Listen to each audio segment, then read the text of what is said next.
Halo, Assalamualaikum semua. Beberapa teman meminta saya untuk menceritakan apa yang saat ini terjadi di Malaysia sehubungan dengan pandemi COVID-19. Di Malaysia sedang berlaku Perintah Kawalan Pergerakan atau Movement Control Order yang disingkat menjadi MCO.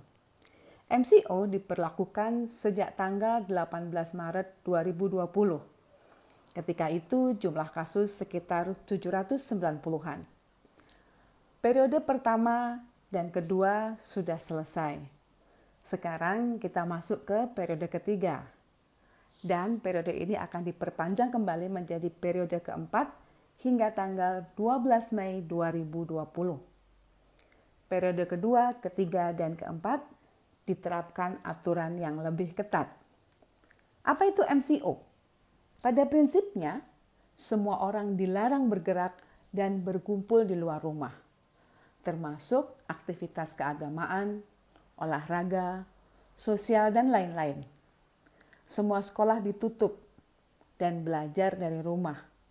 Semua kantor dan bisnis ditutup dan bekerja dari rumah, kecuali toko yang menjual kebutuhan bahan pangan dan essential service seperti listrik, air, pompa bensin, pemadam kebakaran, dan lain-lain. Semua itu bisa diakses dengan jelas di website, sehingga kita tahu dengan pasti mana yang boleh dan mana yang tidak. Aturan ketenagakerjaan juga dirangkum di website, sehingga pemilik bisnis tahu apa yang boleh dan tidak boleh mereka lakukan pada karyawannya. Bisnis online dan pengantaran barang serta makanan masih boleh, tetapi hanya boleh dari jam 8 pagi hingga jam 7 malam. Di sini memang tidak ada ojek yang digunakan untuk penumpang. Semuanya untuk barang.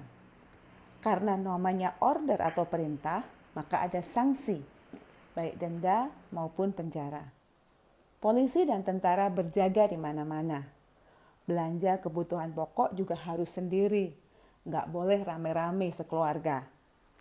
Saya waktu belanja juga pernah dihentikan oleh polisi loh, ditanya-tanya untuk memastikan apakah saya sendirian, mau kemana, dan tidak bergerak terlalu jauh dari rumah, karena maksimal jaraknya 10 km. Hasilnya bagaimana? Alhamdulillah, sementara ini hasilnya cukup baik.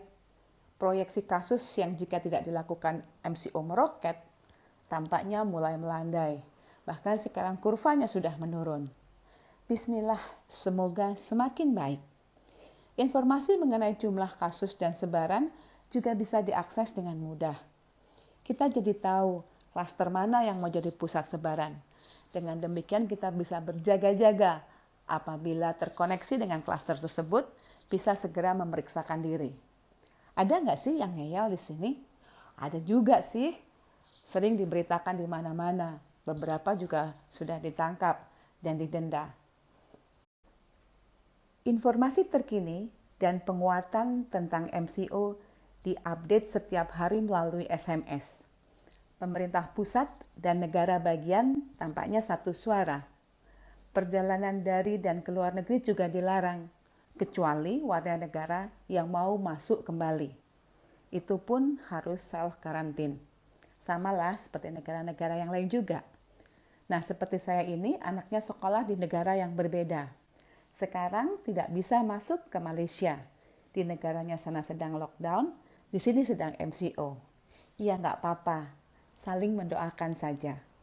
Alhamdulillah, kebutuhan bahan pangan tersedia cukup. Meskipun ya beberapa harga kebutuhan juga naik harganya. Bantuan pemerintah untuk yang tidak mampu juga ada. Mahasiswa di beberapa universitas bahkan diberikan makanan gratis. Kami warga Indonesia kebanyakan membantu teman-teman di tanah air dengan donasi atau mengirimkan kebutuhan-kebutuhan seperti masker sebisanya. Donasi untuk tenaga kerja Indonesia di sektor non-formal juga banyak dilakukan. Itu saja kisah saya tentang apa yang terjadi di Malaysia.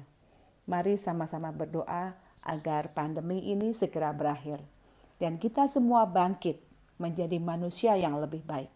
Salam sehat untuk semua.